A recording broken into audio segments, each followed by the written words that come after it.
सुत्त पिटक के बारे में बताया था कि सुत्त पिटक, और साथ साथ मैंने आपको 3 पिटक बताए थे, जिसमें मैंने आपको अभिधम्म पिटक, सुत्त पिटक और विनय पिटक के बारे में बताया था। ठीक है, उसके बाद प्यारे प्यारे बच्चे मैंने आपको बताया था कि आपके इसमें सुत्त पिटक में 5 भाग हैं, जिसमें खुंदक निकाय, अंगुत्तर निकाय, दीघ निकाय, मंजिम निकाय और प्यारे बच्चे संयुक्त निकाय हैं। उसके बाद मैंने बौद्ध धर्म से संबंधित त्रिरत्न की बात की थी, जिसमें बौद्ध, धम्म और संघ को शामिल किया था। बौद्ध का अर्थ किससे था?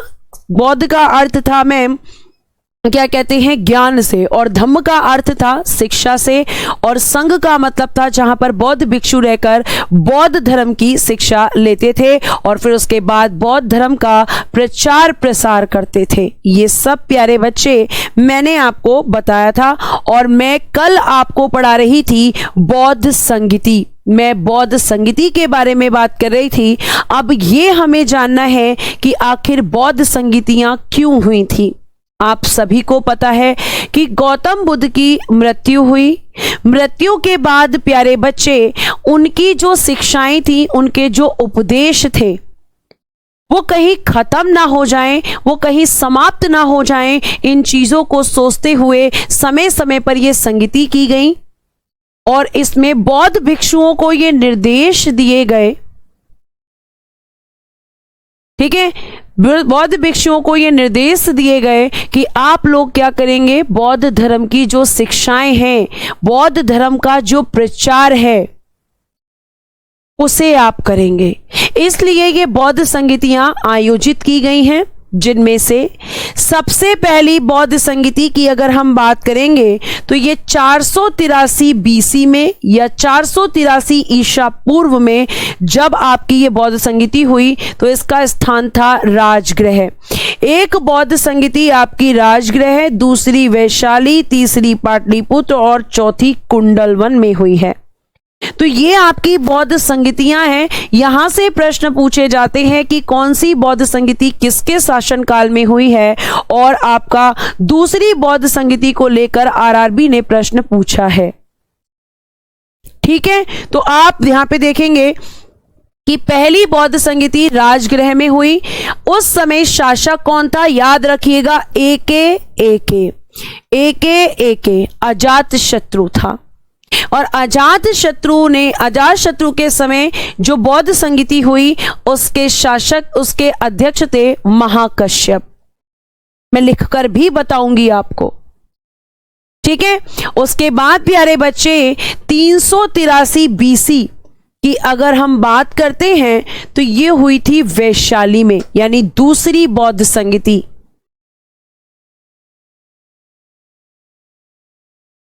ठीक है, दूसरी बौद्ध संगीति हुई थी और ये किसके समय, तो शासक था कालाशोक और यहां पर आपके अध्यक्ष थे सबक मीर यहां पे अध्यक्ष थे। संगीति का मतलब है यहां पर होने वाली समितियां। इन समितियों में बौद्ध धर्म की शिक्षाओं को लेकर, बुद्ध के उपदेशों को लेकर डिस्कशन किया जाता था। संगीति एक तरीके की समितियां हुआ करती थीं जो समय समय पर आयोजित की जाती थी। तो पहली समिति राजगृह में अजात शत्रु के समय हुई थी, दूसरी समिति वैशाली में कालाशोक के समय हुई थी। ठीक है, और प्यारे बच्चे तीसरी बौद्ध संगीति की अगर हम बात करते हैं तो ये 255 बीसी पाटलिपुत्र में अशोक के समय हुई थी। और अशोक के समय मोगली पुत्र, आपको कई जगह लिखा मिलेगा मोगली पुत्तिस।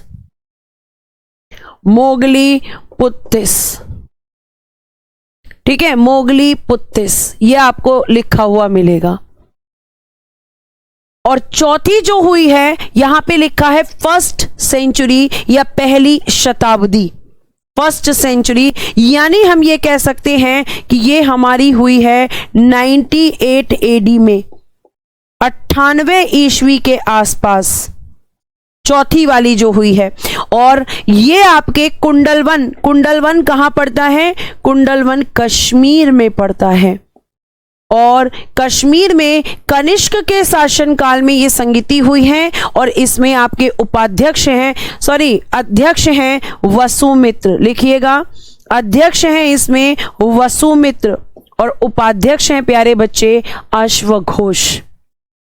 सीधे सीधे प्रश्न यहां से आते हैं, ठीक है। ये सीधे सीधे प्रश्न आपके पूछे जाते हैं कि बौद्ध संगीति कहां पर हुई, पहली किसके टाइम पर हुई। 252 में हुई थी। मुझे पता था कि इसको लेकर यहां पे आप कमेंट करेंगे। कहीं पे ये 250 भी लिखी हुई है, कहीं पर ये 252 भी लिखी हुई है। अब बताओ,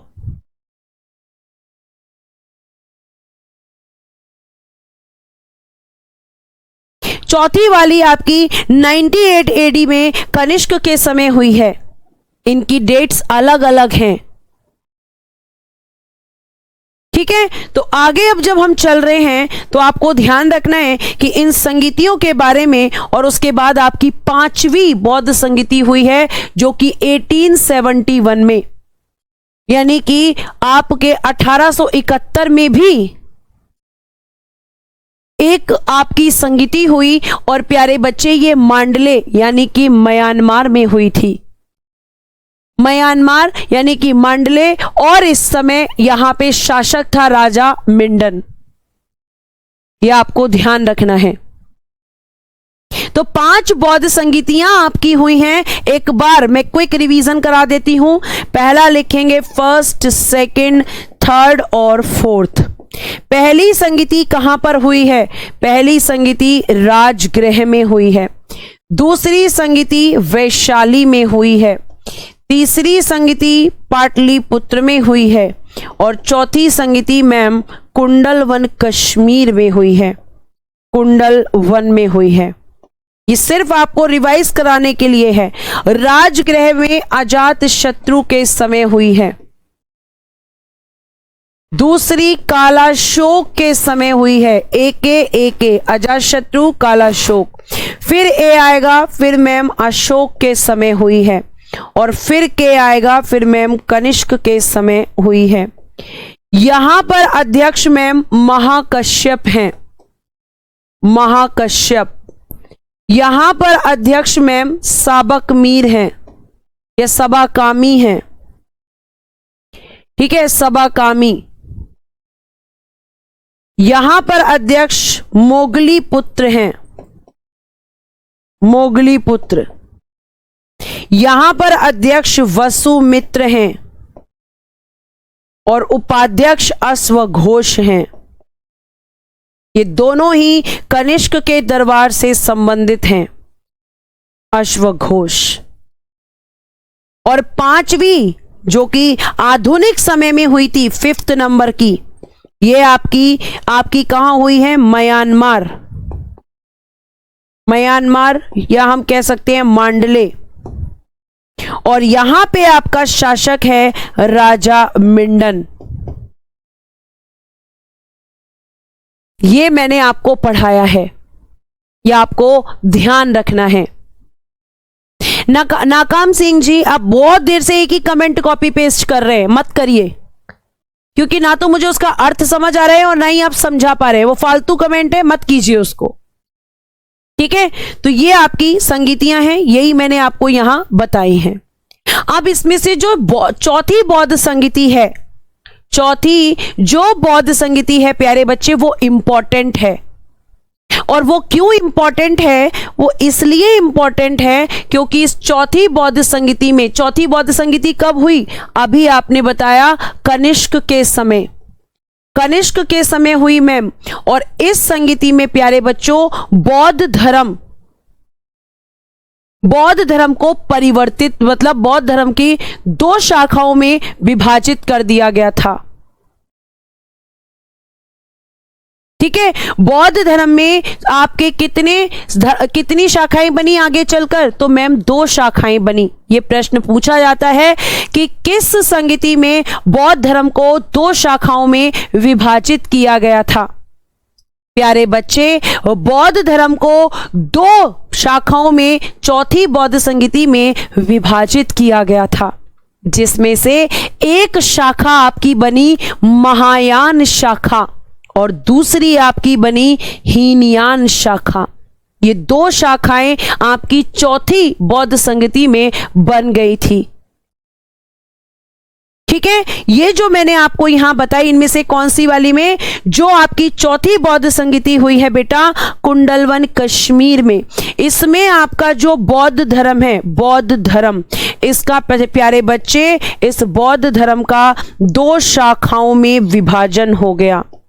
दो शाखाओं में विभाजन, जिनमें से एक का नाम महायान और एक का नाम हीनयान है।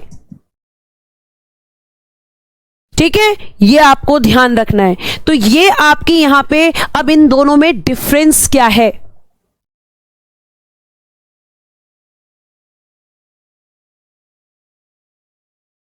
ठीक है, तो आपको ध्यान रखना है कि यहां पे क्या डिफरेंस है। तो डिफरेंस है प्यारे बच्चे कि जो आपका महायान शाखा है, इसके फेवर में या इसके सपोर्ट में थे वसुमित्र। वही वसुमित्र जो चौथी बौद्ध संगति में अध्यक्ष थे। आपकी चौथी बौद्ध संगति के अध्यक्ष कौन है? वसुमित्र। और वसुमित्र किस शाखा से संबंध रखते हैं? तो महायान शाखा से संबंध रखते हैं। और इस महायान शाखा में बुद्ध को ईश्वर समझा गया। इस महायान शाखा के लोगों ने कहा कि बुद्ध ईश्वर का रूप है या बुद्ध ईश्वर हैं, ये इन्होंने कहा। और साथ साथ इन्होंने आपके बौद्ध धर्म के नए नियम यानी कि मेक न्यू रूल्स, नए नियम बनाए प्यारे बच्चे।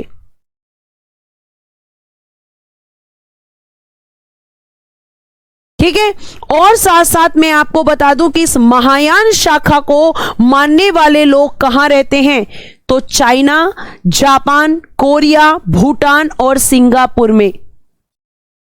चाइना, जापान, कोरिया, भूटान और सिंगापुर में इस शाखा को मानने वाले लोग रहते हैं। ठीक है, कौन रहते हैं? इस शाखा को मानने वाले लोग रहते हैं। उसके बाद जो हीनयान शाखा है, उसको मानने वाले थे महाकश्यप। उसके फेवर में थे महाकश्यप।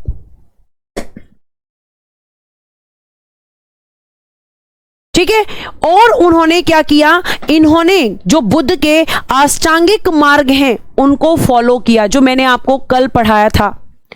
सम्यक ज्ञान, सम्यक संकल्प, सम्यक दृष्टि, ये जो मैंने आपको बताए थे। उनमें से जो महाकश्यप है, उन्होंने कहा कि हम बौद्ध की शिक्षाओं को फॉलो करेंगे, जो बुद्ध ने शिक्षाएं दी हैं। इन्होंने जहां नियमों को बदल दिया, इन्होंने कहा कि हम परिवर्तन नहीं करेंगे, इन्होंने मना किया। क्रॉस क्यों लगा है? तो इन्होंने पुराने नियमों को मानने की बात की। इन्होंने कहा कि नहीं, हम किसको मानेंगे? हम उन्हीं को मानेंगे जो बुद्ध ने शिक्षाएं दी हैं। हम किसी और चीज को नहीं मानेंगे, हम कोई नए नियम नहीं बनाएंगे। और साथ साथ प्यारे बच्चे, इन्होंने एक चीज और आपको ध्यान रखनी है कि इस शाखा के लोगों ने, अभी वैभाषिक और सर्वस्वादी क्या था वो भी मैं आपको बताऊंगी। तो इन्होंने क्या किया है, इन्होंने आपको ध्यान रखना है कि इन्होंने, एक मिनट,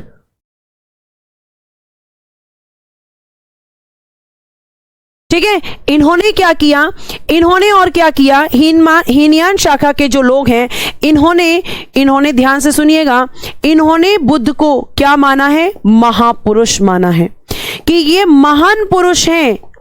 ये पुरुषों में ऐसे पुरुष हुए जिन्होंने लोगों को सत्य के बारे में, सत्य की चीजों के बारे में बताया था।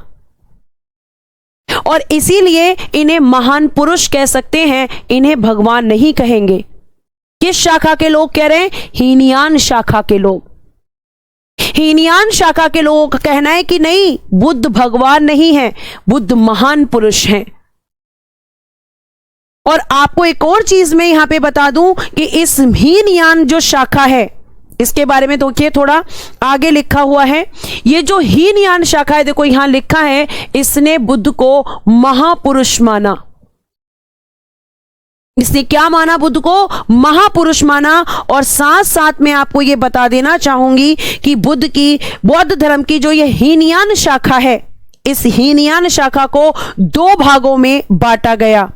और वो दो भाग कौन से हैं? वैभाषिक और प्यारे बच्चे सर्वासीवादी। दो शाखाएं हैं इसकी। पहली स्लाइड पर मैंने आपको यह बताया कि आपकी बौद्ध संगीतियां कहां कहां हुई। फिर मैंने आपको बताया कि चौथी बौद्ध संगीति में बौद्ध धर्म दो भागों में विभाजित हो गया। यहां लिख सकते हो, मैं यहां लिखकर बता देती हूं। ठीक है, लिखकर बता देती हूं जिन बच्चों को लिखकर समझना है। देखो, आपकी बेटा फोर्थ बौद्ध संगीति हुई थी, फोर्थ बौद्ध संगीति। इसमें आपका शॉर्ट में लिखूंगी फोर्थ बौद्ध संगीति। इसमें प्यारे बच्चे जो बौद्ध धर्म है, बौद्ध धर्म दो शाखाओं में विभाजित, दो शाखाओं में विभाजित, दो शाखाओं में विभाजित।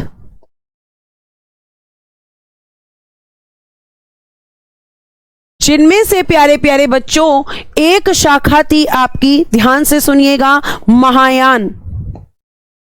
और महायान शाखा को वसुमित्र ने इसको बनाया, या वसुमित्र इससे संबंधित थे।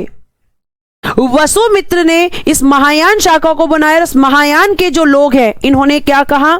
इन्होंने कहा कि बुद्ध ईश्वर हैं, बुद्ध भगवान हैं।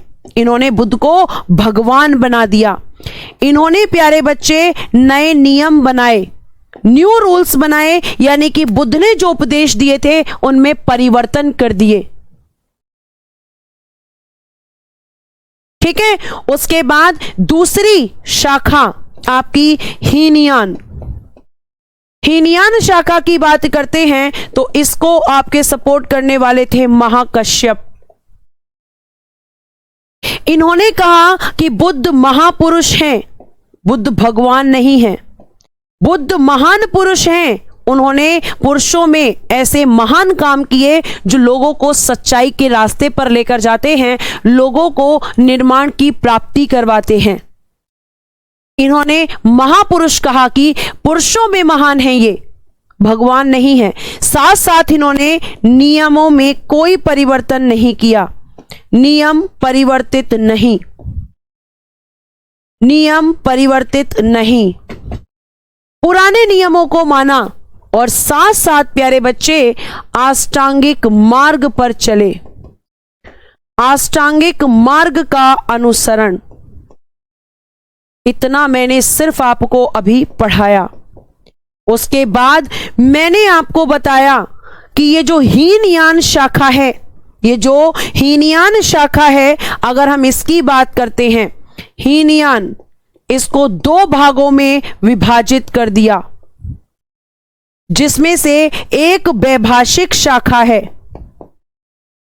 वैभाषिक, और दूसरी सर्वासीवादी। ठीक है, सर्वासीवादी, यह आपको ध्यान रखना है। ये आपकी यहां पर शाखाएं हैं। बस इतना मैंने अभी आपको पढ़ाया। यह आपको मैंने लिखकर भी और बेटा शब्दों में बताकर भी, हर तरीके से मैं ये चाहती हूं कि चीजें आपको समझ में आए। जो ज्ञानी बच्चे हैं इस क्लास के अंदर, उन ज्ञानी बच्चों से मैं कुछ कहना चाहूंगी। और अगर वो मुझे कुछ भी समझते हैं, वैसे तो जब वो इतने ज्ञानी हैं तो मुझे क्या ही समझेंगे, क्योंकि उन्हें सब पता है पेपर में क्या आएगा, पेपर में क्या नहीं आएगा, सिलेबस पूरा होगा नहीं होगा, सब पता है उन्हें। उन्हें मेरी जरूरत ही नहीं है। लेकिन फिर भी ज्ञानी बच्चों, मेरी बात फिर से सुन लो। सिलेबस भी पूरा होगा, पॉलिटी भी आपको कराई जाएगी। और अभी जो स्पीड है वो धीरे इसलिए है क्योंकि यहां पर ऐसे बच्चे जो पहली बार इतिहास पढ़ रहे हैं, जब उनकी चीजें समझ आने लगेंगी तो चीजें और भी ज्यादा हम थोड़ा सा फास्ट कर लेंगे। ठीक है, बोरिंग लगती है लेकिन फिर भी पढ़ना पड़ेगा इतिहास। इसमें मैं कुछ नहीं कर सकती, इसमें मैं चटपटा मसाला नहीं डाल सकती बेटा, यहां गाने नहीं सुना सकती हूं मैं। पढ़ाई बोरिंग ही लगती है ज्यादातर बच्चों को। लेकिन कोई सॉल्यूशन नहीं है। लेकिन जिसका लक्ष्य उसके सामने है वो पढ़ेगा। जो ये चाहता है कि मैं वर्दी लेकर रहूंगा, उसके अंदर जो जुनून है वो करेगा। ठीक है, तो आप अपने अंदर जुनून पैदा कीजिए। देखो, सब ज्ञानी है इस क्लास के अंदर। इतना ज्ञानी बैच मैंने कभी नहीं पढ़ाया जितना ज्ञानी बैच मुझे ये मिला है। मैं डेली यही बात बोलती हूं, बहुत ज्ञानी बच्चे हैं इस बैच के अंदर। चलिए आगे बढ़ते हैं। महात्मा बुद्ध के गुरु, ये मैं आपको पहले ही पढ़ा चुकी हूं, जिसमें इन्होंने आलार कलाम, रुद्रक रामपुत्र और बृहस्पति, दो ये तीनों इनके गुरु थे। तीनों के पास गए क्योंकि प्यारे बच्चे इन्हें किसी से भी सेटिस्फेक्शन नहीं हो रहा था, इन्हें वो नहीं मिल पा रहा था जो इन्हें चाहिए था। इसलिए ये इन्होंने अलग अलग अपने गुरु बताए। सांख्य दर्शन के जो लेखक हैं उनका नाम कपिल मुनि है। इन्हें सांख्य दर्शन से जोड़ा जाता है और सांख्य दर्शन की शिक्षा देने वाले थे आलार कलाम, जो कि प्यारे बच्चे गौतम बुद्ध के गुरु थे। फिर सांख्य दर्शन से बाद योग दर्शन की शिक्षा लेने ये रुद्रक रामपुत्र के पास गए और वैदिक दर्शन की शिक्षा इन्होंने बृहस्पति से ली। लेकिन ये संतुष्ट नहीं थे, इन्हें संतुष्टि नहीं मिल रही थी और उसका कारण था कि इन्हें जिन चीजों का जवाब चाहिए था वो इनके पास नहीं था। ठीक है, उसके बाद अब मैं आपको बताऊंगी बौद्ध मठ, लेकिन उसे बताने से पहले मैं ये जरूर बताऊंगी कि बौद्ध मठ होता क्या है, किसे बौद्ध मठ कहते हैं, है ना। तो आपको ध्यान रखना है कि बौद्ध मठ किसे कहा जाता है। जैसे आप अगर हिंदू हैं तो मंदिर में पूजा करने जाते हैं, ठीक है। उसके बाद जो मुस्लिम हैं वो मस्जिद में जाते हैं, जो ईसाई हैं वो कहां जाते हैं, मैम चर्च में जाते हैं। तो जो बौद्ध धर्म को मानते हैं वो बौद्ध मठों पर जाते हैं। ये इनके पूजनीय स्थल हैं प्यारे बच्चे, ठीक है, ये आपको ध्यान रखना है। तो ये आपके बौद्ध मठ, अगर हम इनकी बात करें तो आपके कहां कहां पर मिले हैं, तो आप कहेंगे लद्दाख की बात करते हैं। पहले लद्दाख में हेमिस मिला है, ठीक है। कई जगह आपको लिखा मिलेगा ठीक से, लेकिन इसको थिक से भी कहते हैं, थिक से। आपका बौद्ध मठ हेमिस बहुत इंपॉर्टेंट है, कई एग्जाम में पूछा जा चुका है कि हेमिस बौद्ध मठ कहां पर है, तो लद्दाख के अंदर है। उसके बाद आगे हम बात करते हैं तो थिक से, ये भी लद्दाख के अंदर है। और एक है आपका डिस्कट, क्या लिखेंगे, डिस्कट, ये भी लद्दाख में है, लिख दीजिए डिस्कट, ये भी लद्दाख के अंदर है, डिस्कट। उसके बाद प्यारे बच्चे सिक्किम, सिक्किम का रूमटेक बहुत पूछा जाता है, रूमटेक है, लिंगडम है, लिंगडम है। और एक और लिखना एनचेई, एक और है एनचेई, ये भी है आपका एनचेई, एनचेई, रूमटेक और लिंगडम। उसके बाद आते हैं हम हिमाचल प्रदेश पर। या हिमाचल प्रदेश में सबसे ज्यादा जो एग्जाम में पूछा जाता है वो है मैगलोडगंज, जिसे धर्मशाला भी कहा जाता है। मैगडोलगंज आपका जिसे धर्मशाला भी कहा जाता है। यहां पे ताबो है, ताबो भी आपको यही देखने के लिए मिलेगा। और ये है शासुर, ठीक है, शासुर, ये आपका यही देखने के लिए मिलेगा, शासुर, ताबो और आपका मैकडोनल्ड, ठीक है। और उसके अलावा लिखिएगा मैकडोनल्ड और आपका गोम्पा। फिर प्यारे बच्चे अरुणाचल प्रदेश, जब हम अरुणाचल प्रदेश की बात करेंगे, लद्दाख, सिक्किम, हिमाचल प्रदेश, उसके बाद आपका जो है आपका अरुणाचल प्रदेश। अरुणाचल प्रदेश में आपका बेटा तवांग, ठीक है, तवांग मठ है जो कि आपका सबसे बड़ा मठ है अरुणाचल प्रदेश के अंदर, तवांग मठ सबसे बड़ा मठ। फिर आपका आता है कर्नाटक, यहां पे बेलकुप्पे मठ है, बेलकुप्पे मठ। और यहां पे नाम ड्रालिंग मठ भी है, नाम ड्रालिंग मठ, नाम ड्रालिंग मठ, ये भी यहीं पर है कर्नाटक के अंदर। तो ये पूछेगा इनकी लोकेशन, बच्चे कह रहे कैसे पूछेगा, पूछेगा मैकडोनल्डगंज बौद्ध मठ कहां है, हिमाचल में। हेमिस बौद्ध मठ कहां है, लद्दाख में। तवांग बौद्ध मठ कहां है, तो मैम अरुणाचल प्रदेश में। ठीक है, और लार्जेस्ट मोनेस्ट्री कहां पर है, अरुणाचल प्रदेश में, जो सबसे बड़ा मोनेस्ट्री है, सबसे बड़ा मठ है। ठीक है, तो प्यारे बच्चे आपको ध्यान रखना है। तो आपका कर्नाटक में बेलकुप्पे और नामड्रालिंग मठ आपको देखने के लिए मिलेगा। उसके बाद आगे देखिएगा, यहां पश्चिम बंगाल, पश्चिम बंगाल में है घूम, ये पश्चिम बंगाल का है। पश्चिम बंगाल में कौन सा है, घूम, पश्चिम बंगाल में है। और अब हम एक और लिखेंगे, मैं यहीं लिख देती हूं, यहां जगह है। जैसे आप देख सकते हैं कि बौद्ध मठ और कहां कहां है, तो यूके उत्तराखंड में और लिख लो। ठीक है, या अगली ही स्लाइड पे लिखती हूं, एक मिनट आगे यहां ऐड कर देती हूं।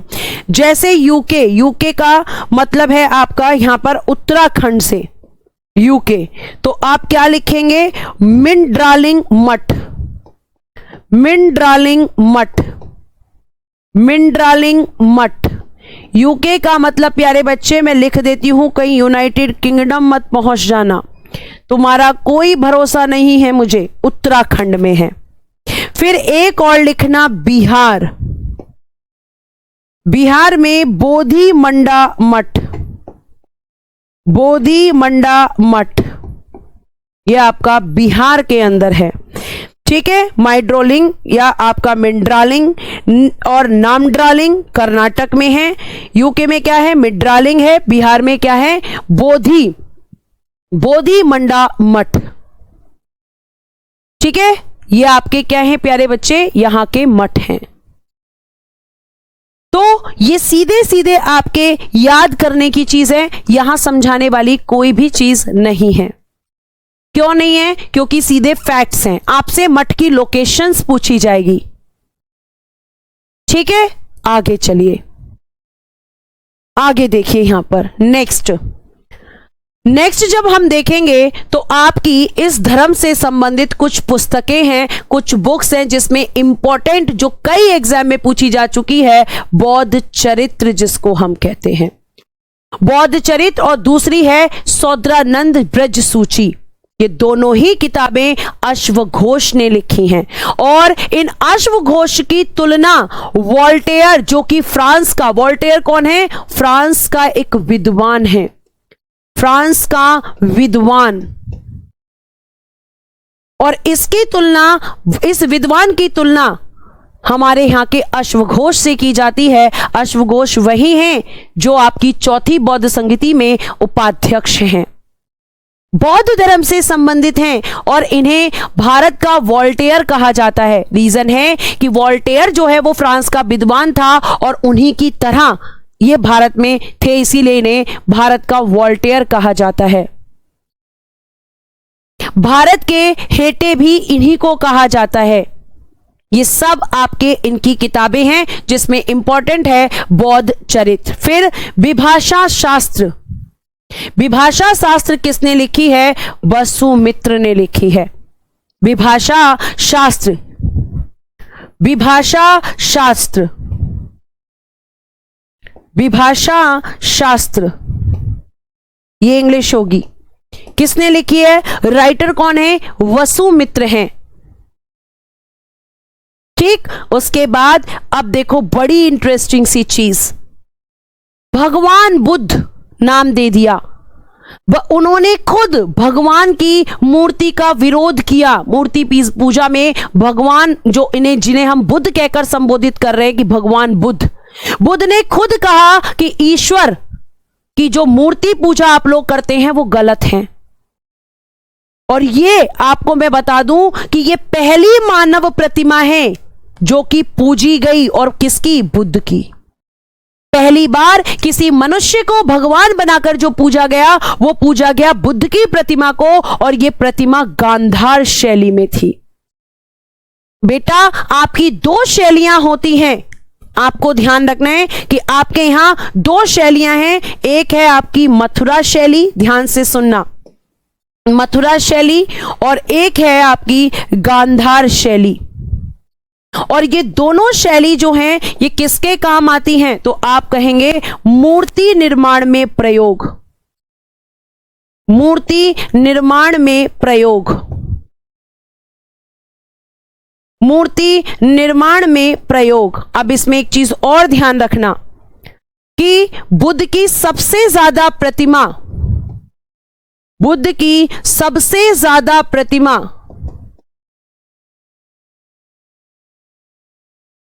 बुद्ध की सबसे ज्यादा प्रतिमा मथुरा शैली में बनी।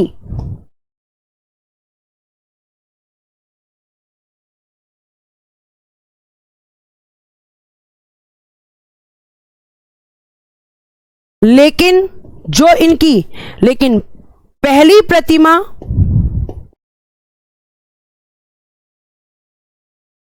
जिसकी पूजा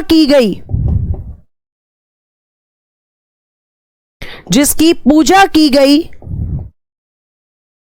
वह गांधार शैली में बनी, वह गांधार शैली में बनी।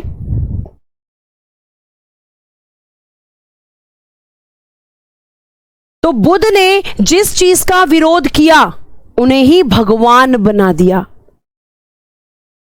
उन्हें ही बोल दिया आप भगवान हो, हम आपको पूजते हैं।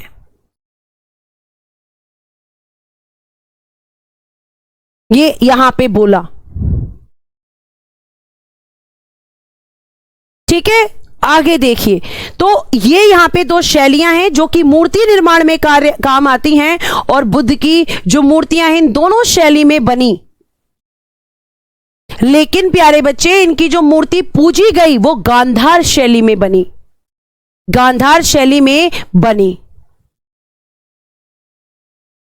ठीक। इनकी डिजाइनिंग, इनके पिक्चर्स जब आप देखोगे गांधार शैली और मथुरा शैली में, तो आपको अलग अलग बनावट दिखाई देगी। ये शैलियां मूर्ति निर्माण की एक कला है कि कैसे मूर्तियों का स्टाइल रहेगा, किस तरीके की मूर्तियां बनेंगी। ये क्या है? एक तरीके का मूर्ति बनाने का तरीका, शैली होता है स्टाइल, किस तरीके से मूर्तियां बनेंगी, ठीक है। और आगे देखिए यहां पर बेटा, सिर्फ अंतर है इनके बनाने के तरीके में कार्तिकेय, अंतर है कि किस तरीके से मूर्ति की बनावट होगी। जो आपकी मथुरा शैली है उसमें मूर्तियों की बनावट अलग होती है और गांधार शैली में अलग होती है, ठीक है। आगे देखिए, आगे देखते हैं। अब देखो, अब यहां पे क्वेश्चन आते हैं कि बौद्ध शिक्षा केंद्र जो हैं वो आपके कहां पर थे। तो बौद्ध शिक्षा केंद्र यानी कि जहां पर बौद्ध धर्म की शिक्षा दी जाती है। देवेश जी, मैं बार बार बता रही हूं कि शैली का मतलब होता है कि कैसे मूर्तियों को बनाया जाए, किस तरीके से, किस स्टाइल में बनाया जाए। जैसे आपने आज भी मूर्तियां देखी होंगी तो वो अलग अलग तरीके से बनी हुई होती हैं। तो उस समय मूर्ति बनाने के लिए दो ही शैलियां आपकी फेमस थी, जिसमें एक गांधार शैली थी और एक मथुरा शैली थी, ठीक। आगे देखें यहां पर, अब बौद्ध शिक्षा केंद्र की जब हम बात कर रहे हैं तो बौद्ध शिक्षा केंद्र आपका तक्षशिला, बल्लभी, विक्रमशिला और नालंदा विश्वविद्यालय है। नालंदा विश्वविद्यालय आपका सबसे प्रसिद्ध विश्वविद्यालय है, सबसे प्रसिद्ध, ठीक है, सबसे प्रसिद्ध यही हुआ। और इस नालंदा विश्वविद्यालय का निर्माण कुमारगुप्त प्रथम ने करवाया था, जो कि गुप्त वंश का एक शासक है। नालंदा विश्वविद्यालय में अध्ययन करने के लिए बहुत सारे विदेशी यात्री आएंगे, जो मैं आपको पढ़ाऊंगी आगे चलकर, ठीक है। उसके बाद अगर हम तक्षशिला विश्वविद्यालय की बात करते हैं तो तक्षशिला आज भारत की सीमा के बाहर है, और तक्षशिला विश्वविद्यालय की प्यारे बच्चों जब बात की जाएगी तो यहां पे जो आचार्य थे, आचार्य मतलब टीचर, इसी तक्षशिला विश्वविद्यालय में टीचर बनेंगे चाणक्य। चाणक्य जिनके बारे में आप मुझसे सुनेंगे उसमें मौर्य वंश में, तो ये तक्षशिला विश्वविद्यालय में एक चाणक्य जो हैं आचार्य बनेंगे। और ये तक्षशिला विश्वविद्यालय आपका भारत की सीमा के बाहर है, भारत की सीमा के बाहर है। नालंदा विश्वविद्यालय, बिल्कुल सही बोल रहे हैं आप कि नालंदा विश्वविद्यालय कहां है, तो नालंदा विश्वविद्यालय बिहार में है। ठीक है, बहुत फेमस था ये। क्वेश्चन कैसे आएगा, तो ये विश्वविद्यालयों की हम बात करेंगे आगे, आप देखेंगे कि बहुत सारे आपकी चीजें मैं अभी आपको बताने वाली हूं। आचार्य चाणक्य यहां पर क्या थे, आचार्य चाणक्य, एक मिनट टीचर लिख, मैंने हिंदी नहीं लिखी, एक मिनट पूरा लिख देती हूं। आचार्य चाणक्य यहां पर अध्यापक यानी कि टीचर थे।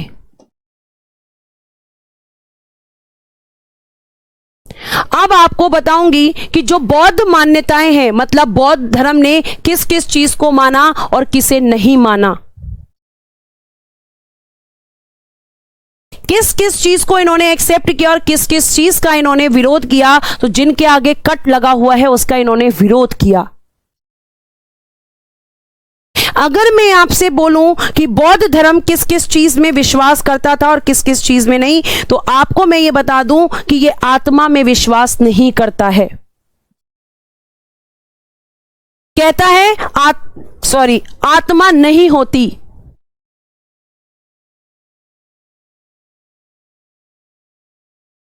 ठीक है, आत्मा नहीं होती। कर्मकांड जो रिचुअल्स होते हैं, जो पूजा पाठ यज्ञ हवन, इसको भी इसने नहीं माना, कि कर्म कांडों में भी विश्वास नहीं किया।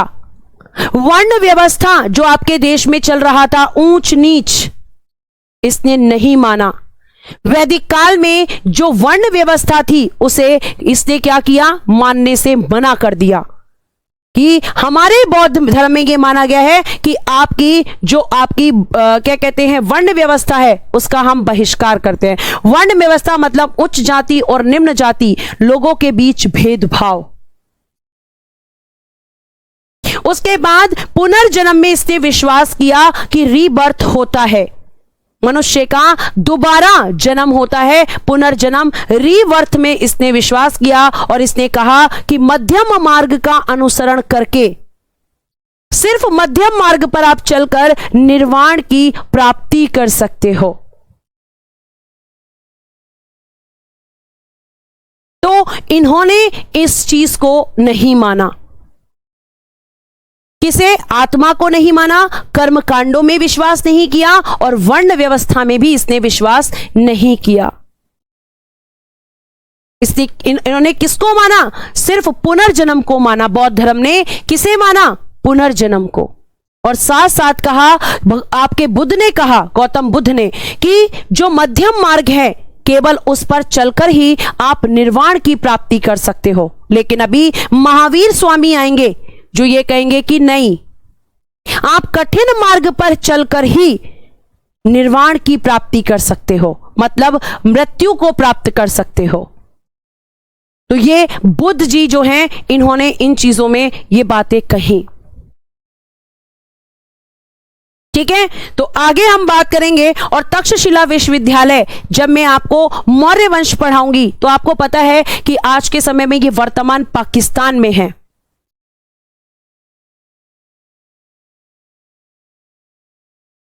ठीक, अब हम चलेंगे और हमारा एक नया चैप्टर स्टार्ट होगा जिसका नाम है जैन धर्म। पुष्पेंद्र जी या बाकी जो बच्चे कमेंट्स कर रहे हैं आत्मा को लेकर, वो मैंने नहीं कहा, वो गौतम बुद्ध ने कहा है, महात्मा बुद्ध ने कहा है। ठीक है, अब हम बात करेंगे जैन धर्म की, कि जैन धर्म क्या है, जैन धर्म के बारे में हमें कहां से जानकारी मिलती है।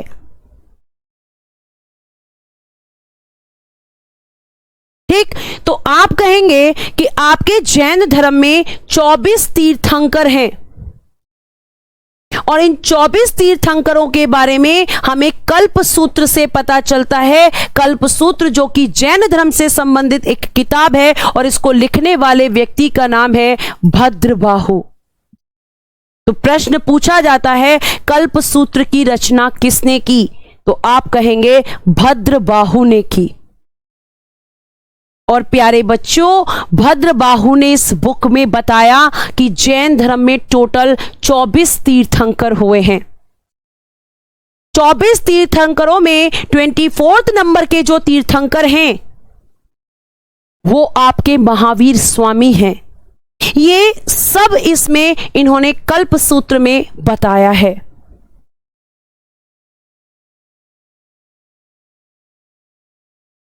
ठीक है, इस सैटरडे मैं आपको क्वेश्चंस करवाऊंगी। सैटरडे क्लास नहीं होगी, सैटरडे क्वेश्चंस करवाऊंगी। जितना पढ़ाया है उन चैप्टर्स में से क्वेश्चंस निकाल के लेके आऊंगी। ठीक है, सैटरडे प्लानिंग कर लेना, जितना पढ़ाया है पढ़कर आना, वहीं से क्वेश्चंस होंगे। अब आप क्वेश्चंस के लिए मत बोलना बीच में बिल्कुल भी। ठीक है, तो 24 तीर्थंकर जो कि जैन धर्म से संबंधित हैं, उनके बारे में कहां पर लिखा गया है, तो मैम उनके बारे में लिखा गया है कल्प सूत्र में। और कल्प सूत्र की रचना किसने की है? भद्रबाहु ने।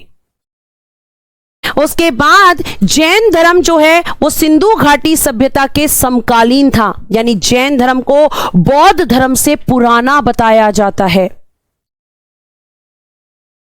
जब मैंने आपको इंडस वैली सिविलाइजेशन बताया तो यह कहा गया कि उस समय यह धर्म पनप रहा था, उस समय इस धर्म की शुरुआत हो चुकी थी। यानी आपसे पूछा जा सकता है कि सिंधु घाटी सभ्यता से कौन सा धर्म उसके समकालीन था, तो उसके समकालीन था जैन धर्म।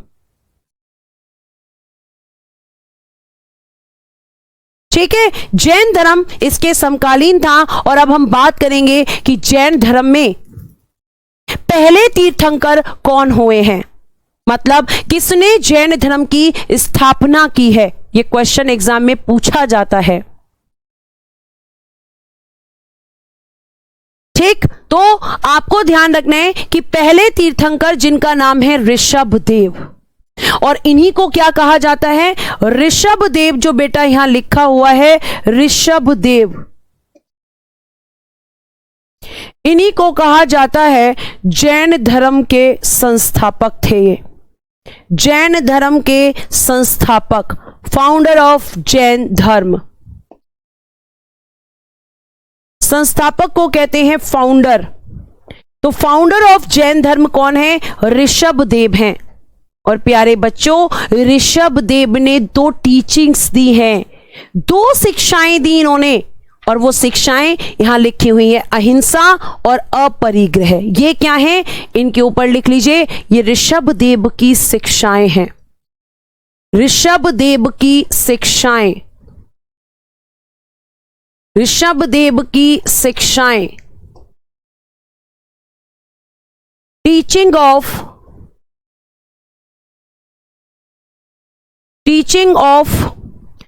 ऋषभदेव।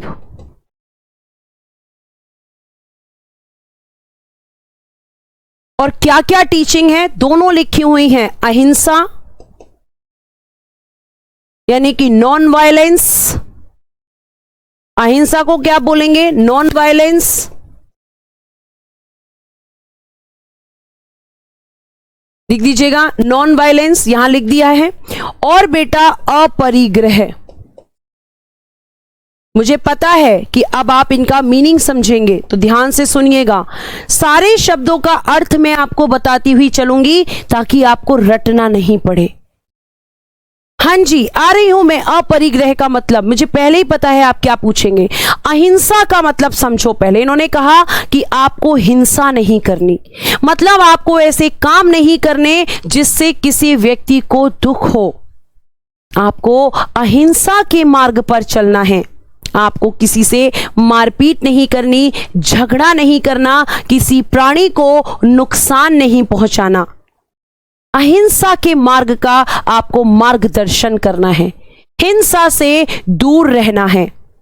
और बेटा दूसरा इन्होंने बोला अपरिग्रह, और अपरिग्रह का मतलब होता है किसी भी तरीके के धन का संचय ना करना, किसी भी तरीके के धन का संचय ना करना, किसी भी तरीके के धन का संचय ना करना, कि आपको कोई भी धन का संचय नहीं करना है। मतलब आपको किसी भी तरीके की जो प्रॉपर्टी है या कोई पैसा है उसको कलेक्ट नहीं करना है।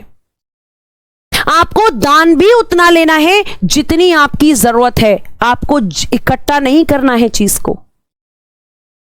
ये किसने कहा? ऋषभदेव, जो कि जैन धर्म के संस्थापक हैं।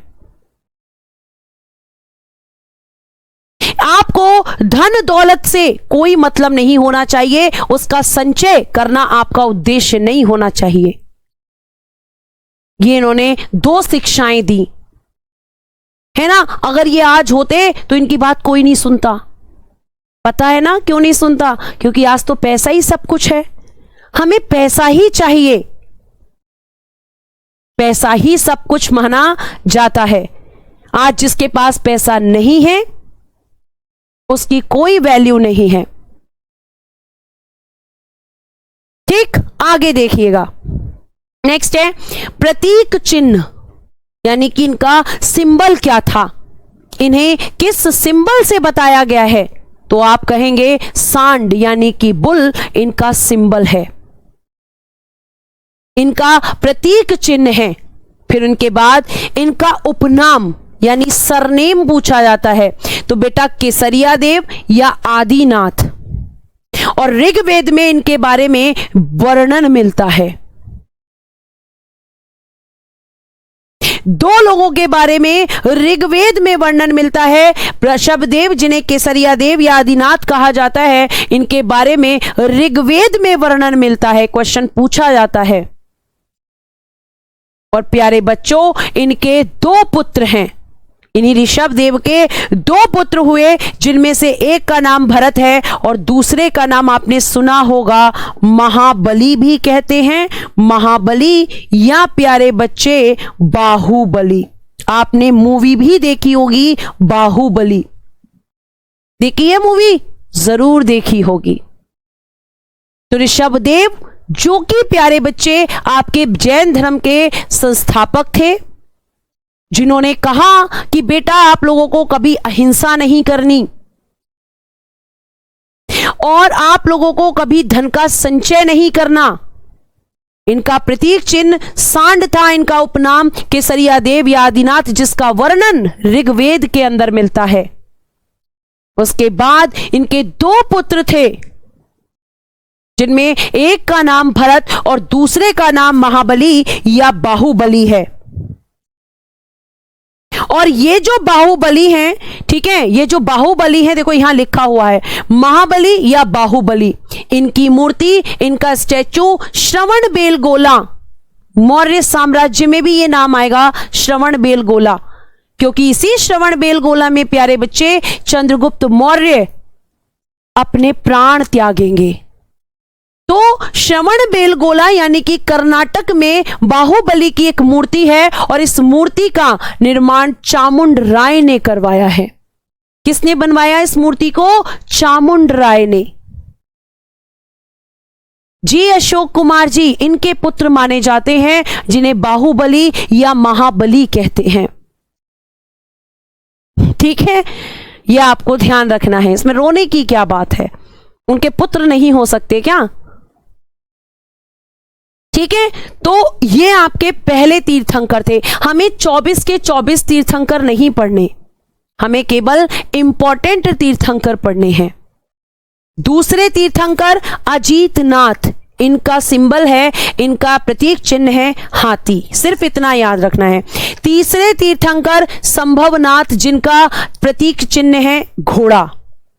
तीसरे तीर्थंकर आपके कौन हैं? तो आप कहेंगे कि मैम तीसरे हैं संभवनाथ, जिनका प्रतीक चिन्ह है घोड़ा।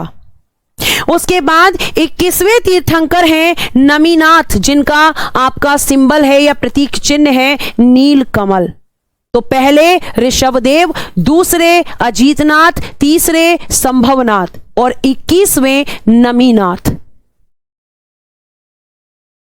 ठीक है, ये आपको ध्यान रखना है। उसके बाद बेटा 22वें तीर्थंकर जिनको अरिष्टनेमी, जिनका नाम है अरिष्टनेमी या नेमीनाथ, और इनका प्रतीक चिन्ह है शंख। वही शंख जो पूजा के दौरान आपके घर में बजाया जाता है। और अब एक फेमस व्यक्ति आएंगे जिन जो 23वें तीर्थंकर हैं, जिनका नाम है पार्श्वनाथ। इन्हें निग्रंथ कहा गया है। इन्हें क्या कहा गया? निग्रंथ कहा गया। और इनका जो सिंबल है, ये जो लिखे हुए हैं ब्रैकेट में, ये इनके प्रतीक चिन्ह हैं। अब इनके बारे में, पार्श्वनाथ के बारे में मैं कुछ चीजें आपको लिखकर बताऊंगी। जैसे पार्श्वनाथ आपको लिखना है, पार्श्वनाथ। और जब हम पार्श्वनाथ के बारे में बात करेंगे तो आपको पता होना चाहिए कि इनका वंश क्या था। तो लिखिएगा, इक्ष्वाकु वंश के थे। इक्ष्वाकु वंश से इनका संबंध था। इनके पिता का नाम राजा अश्वसेन था। राजा अश्वसेन इनके पिताजी थे। इनकी माता, यानी कि इनकी माता का नाम है वामा देवी।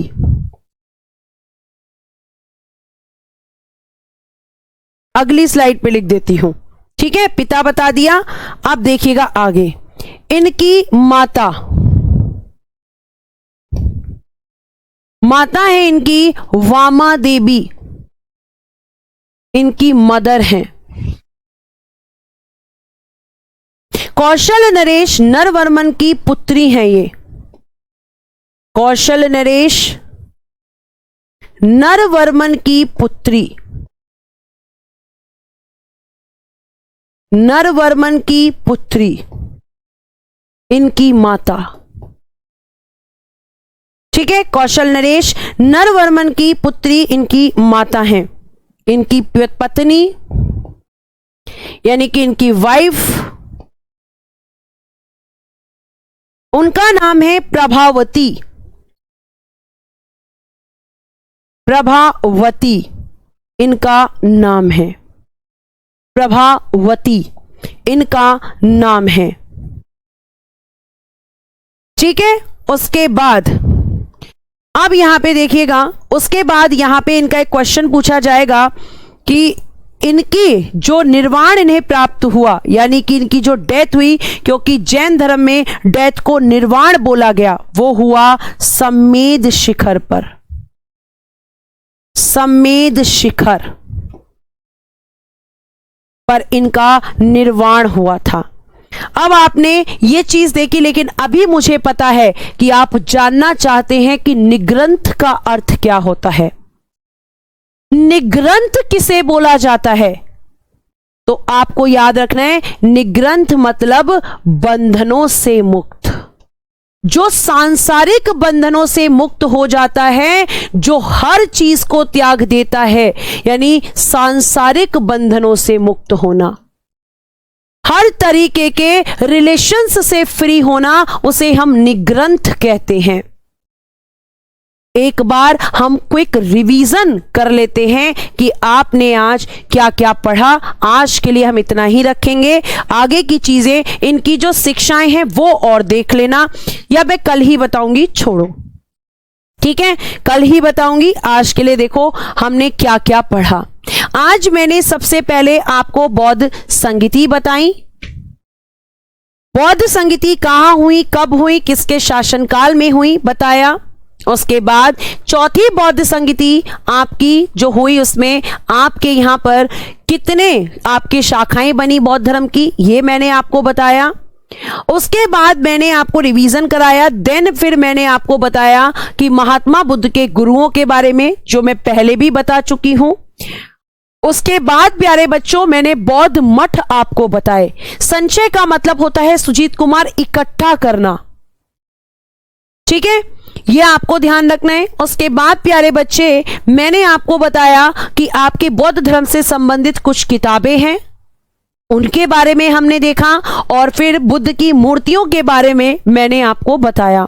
फिर मैंने बौद्ध शिक्षा के केंद्र आपको बताए। उसके बाद मैंने आपको बौद्ध धर्म किस किस चीज में विश्वास करता था, इस चीज के बारे में आपको बताया। ठीक है, और जैन धर्म में अगर हम बात करें तो जैन धर्म में हमने देखा कि किसने जैन धर्म के बारे में 24 तीर्थंकरों की जानकारी दी, जैन धर्म किसके समकालीन था, और फिर पहले तीर्थंकर की बात करी, फिर दूसरे, तीसरे, 21वें, और लास्ट है हमारे 23वें तीर्थंकर, इनके बारे में आगे। निग्रंथ मैंने लिखा हुआ है बंधनों से मुक्त या सांसारिक बंधनों से मुक्त जो व्यक्ति होता है उसे निग्रंथ कहा जाता है। तो आज के लिए इतना ही। थैंक यू सो मच प्यारे बच्चे। Bye bye, take care and good day everyone.